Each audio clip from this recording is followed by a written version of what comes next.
Bonsoir à tous, bienvenue dans votre journal. En sommaire, la visite d'amitié en Côte d'Ivoire du président bissau-guinéen Umaru Ambale Sissoko, président en exercice de la CEDEAO. Il a échangé avec son homologue ivoirien, le président Alassane Ouattara. Exercice d'évacuation grandeur nature à l'immeuble Postel 2001 au Plateau. Objectif, évaluer le dispositif mis en place pour la sécurité des occupants du bâtiment. Et puis je vous propose ce portrait d'un malvoyant, un modèle de résilience. Il a réussi à braver les nombreux obstacles liés à son handicap pour décrocher son doctorat en sociologie. Il est le premier malvoyant à avoir ce titre dans notre pays. Mais avant de développer ces titres, rendons-nous en Afrique du Sud. Le lancement de la Fondation de l'innovation pour la démocratie s'est tenu hier à Johannesburg. La question de la démocratie en Afrique est au cœur des débats dans un contexte marqué par la prise du pouvoir par des militaires dans 3 pays de l'Afrique de l'Ouest, le Burkina, le Mali et la Guinée. Retrouvons notre envoyé spécial, Mélina Makissi. Bonsoir à toutes et à tous. La NCI est à Johannesburg, en Afrique du Sud, pour participer au forum Notre futur dialogue Afrique-Europe, un événement organisé par l'Institut français et qui s'inscrit dans le sillage du sommet Afrique-France qui s'est déroulé l'année dernière à Montpellier, en France. Alors cet événement sera l'occasion pour de nombreux participants venus des 4 coins du continent de pouvoir débattre sur des sujets, sur le sujet de la démocratie en Afrique, mais aussi en Europe. Institut français de Johannesburg. C'est ici que s'est déroulé le lancement de la première édition du forum Notre futur dialogue Afrique-Europe qui a démarré ce vendredi. Organisé par le ministère de l'Europe et des Affaires étrangères, l'Institut français ainsi que de nombreux partenaires africains, il s'inscrit dans la continuité du sommet Afrique-France de Montpellier. Et puis moi, je me suis rendue au Cameroun en février. J'ai vu des jeunes qui avaient participé à Montpellier, des jeunes qui n'avaient pas participé à Montpellier. Et je leur ai dit, tiens, et si on faisait des forums, mais cette fois sur le continent, en amenant peut-être plus de jeunes Français, de jeunes Européens, pour vraiment élargir le dialogue. Élargir le dialogue en incluant l'art et la culture dans le débat à travers des représentations artistiques au lancement de la Fondation pour l'innovation de la démocratie. L'une des recommandations du rapport du Camerounais Achille Mbembe au président Emmanuel Macron. C'est pour libérer l'énergie qui existe en Afrique, la puissance que vous ressentez lorsque vous visitez le continent, mais qui est bridée par des institutions, des systèmes qui ne correspondent à rien sinon au blocage de la vie. C'est de ça qu'on parle. Une fondation plutôt bien accueillie par des participants venus des 4 coins du continent, même s'ils émettent des réserves sur son indépendance en raison de son financement par la France, à hauteur de 50 millions d'euros sur 5 ans. Quand on sait que cette fondation, les premiers fonds de cette fondation viennent de la France, il y a de quoi s'inquiéter.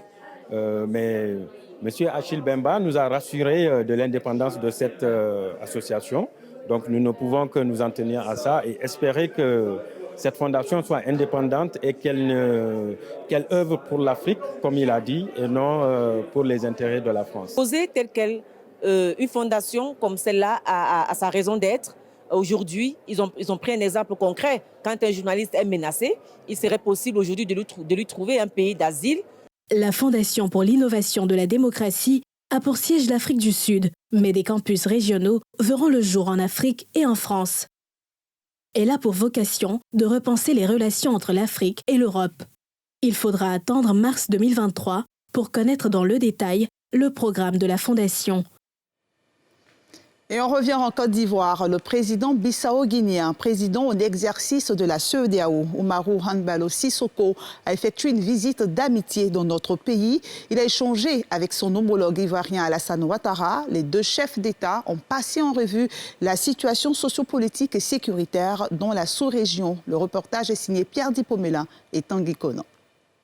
La Côte d'Ivoire est le seul pays de la sous-région ouest-africaine à faire frontière avec le Mali, le Burkina Faso et la Guinée. 3 pays où la situation sociopolitique est marquée par des coups d'État militaires.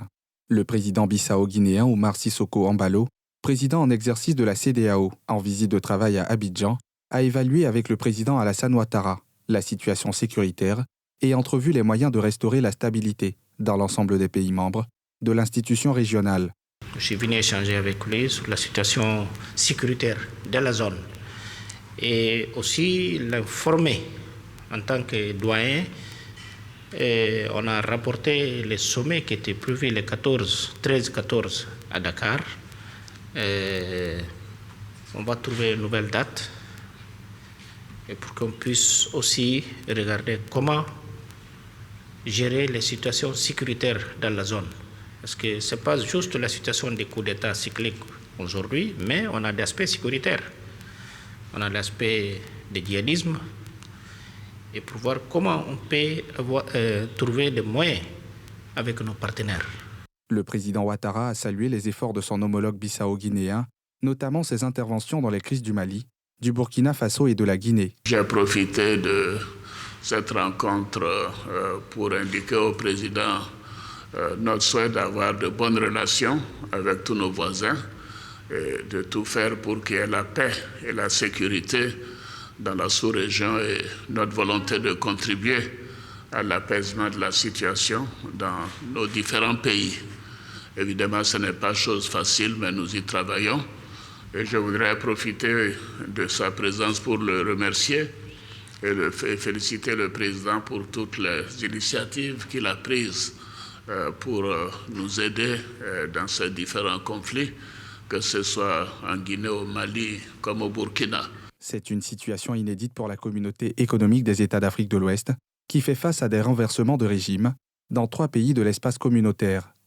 5 coups d'État, dont 1 en Guinée, 2 au Mali et 2 autres au Burkina Faso, en l'espace d'1 an.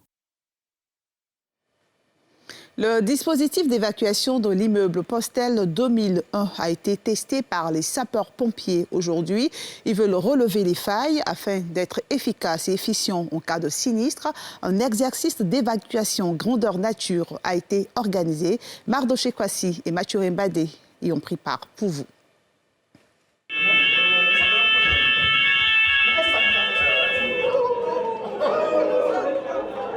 Ambiance inhabituelle ce vendredi matin à l'immeuble Postel 2001 dans la commune du Plateau. Ce chaos apparent est en réalité une simulation d'évacuation en grandeur nature suite au déclenchement de l'alarme incendie de cet immeuble. Un exercice qui vise à évaluer le dispositif de sécurité de ce bâtiment de 105 mètres de haut. La coordination s'est très bien passée. Le bilan il est positif. Ça rentre dans le cadre de la prévention des risques dans ces genres d'immeubles. Pour les exploitants, ça leur donne l'occasion de tester aussi leur dispositif de sécurité. Le propriétaire de l'immeuble est tenu d'organiser au moins une fois par an réglementairement un exercice d'évacuation. C'est dans ce cadre-là que nous sommes mandatés par le donneur d'ordre pour faire effectivement cet exercice. Ce genre d'exercice, outre le fait qu'il est réglementaire, il permet de tester l'organisation que nous avons mise en place. Cet exercice, qui fait partie des procédures réglementaires en termes de sécurité, permet également de rassurer les occupants de cette bâtisse de 28 étages qui abrite plusieurs cabinets ministériels, des services publics et des bureaux privés. L'idée, c'était de se mettre en conformité et surtout, au-delà de la conformité, s'assurer vraiment d'avoir cet exercice qui va coordonner l'ensemble des intervenants. Et puis au finish, ça permet aussi de rassurer l'ensemble des occupants. C'est important qu'on envoie ce message sur l'ensemble de l'activité, sur les questions de sécurité du bâtiment. Une quarantaine d'éléments du groupement des sapeurs-pompiers militaires, des agents de sécurité du Postel 2001, de la police et de la gendarmerie, sans oublier les occupants des bureaux de cet immeuble, étaient engagés dans cet exercice d'évacuation. Une présumée affaire de racisme affole la toile depuis ce matin. En cause, une opératrice économique accusée de refouler la clientèle noire à Marcory-Biétry village. La mise en cause, une Française d'origine algérienne qui vit en Côte d'Ivoire depuis plus de 60 ans, dit sa part de vérité. Pour elle, il s'agit d'un simple démêlé avec une cliente refoulée pour tenue indécente. Thémé Danger et Joseph Zécré se sont rendus sur les lieux. Une présumée affaire de racisme dans cet établissement de loisirs à Marcory-Biétry village enflamme la toile. Principale mise en cause, la propriétaire des lieux, une expatriée établie en Côte d'Ivoire depuis 1955. Quelques heures après les postes, l'établissement en est grippé. Les affaires y tournent au ralenti. Seuls des employés sur la dizaine d'Ivoiriens s'affairent à préparer le cadre et ses services. La chef des lieux est plutôt littéralement sonnée par les publications qui l'incriminent. Dans mon WhatsApp, j'ai reçu exactement 500 messages de racisme. C'est pas beau. Ça ne représente pas la Côte d'Ivoire que je connais. Les traits du visage tirés attestent du manque de sommeil depuis cette affaire qui n'est que, à l'en croire, la résultante d'une mésentente avec une cliente pour tenue indécente. Nous avons reçu des filles, oui. J'ai pas été agréable parce que la tenue vestimentaire ne me permettait pas au cadre. Donc je n'ai pas voulu, je n'ai pas accepté. Je veux une clientèle sélecte. Et cette clientèle sélecte, je veux, au fur et à mesure, petit à petit, je ne cherche pas l'argent, je ne suis pas une assoiffée d'argent, mais je cherche la tranquillité et la tranquillité des gens qui doivent venir chez moi. Donc, elles ont mal pris, elles n'ont pas accepté que je lui dise que je ne peux pas les recevoir. Elles sont parties et en partant, elles m'ont dit « tu es raciste et tu verras ce que tu verras sur Facebook ». J'ai eu de toutes les races qui m'ont aidée. Je suis connue, je suis connue au nom de Jaco. Et croyez-moi, je n'ai pas fait de mal à quelqu'un en tant que raciste. J'ai vécu avec des métis, avec des noirs, avec des africains, avec des blancs. Je n'ai pas ce problème. Je suis assez ouverte et je respecte toutes les religions et je respecte toutes les races. Face à la polémique qui enfle, elle entend saisir les autorités compétentes pour diffamation. Une plainte, évoque-t-elle, pour se laver des accusations de racisme dans un pays qu'elle présente comme sa seconde patrie, dont elle dit épouser les valeurs de fraternité et d'hospitalité.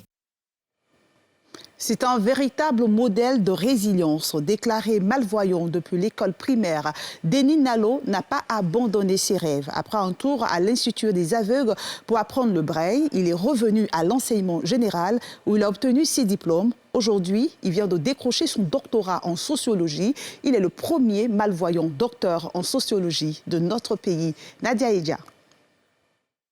Denis Nalo, âgé de 47 ans, est malvoyant depuis son enfance suite à une opération ratée de la cataracte.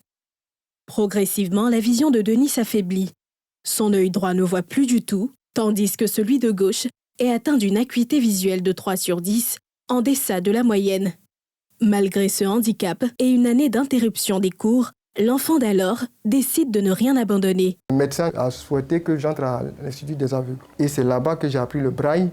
Et après le braille, on m'a intégré maintenant dans un collège de Yopougon.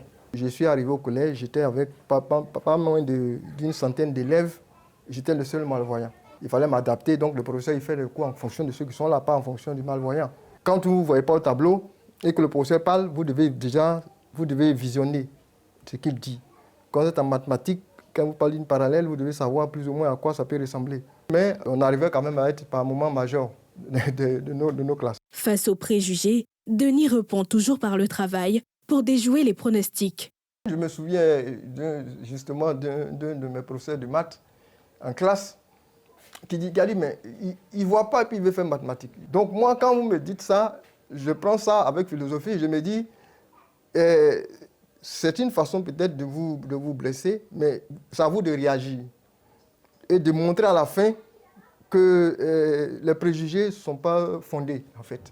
Grâce à sa détermination et l'appui de sa famille, Denis avance et fait la fierté de tous. Il a fait un parcours sans faute. Et tout le monde croit en lui. Tout le monde croit en lui. Parce que quand Denis s'accroche, il n'est plus qu'un bulldog. Hein. Quand il s'accroche, il ne lâche plus. Mais l'homme ne compte pas s'arrêter en si bon chemin. Son ambition, devenir enseignant-chercheur. Pour cela, il lui faut passer par le doctorat. Et Denis s'y prépare activement avec l'aide de sa femme et grâce au cours de dactylographie adapté qui lui permet de se repérer sur un ordinateur. Pour écouter ses leçons, Denis utilise la synthèse vocale. Les représentations du monde et les pensées analogiques. Après 4 ans de préparation, c'est le jour J.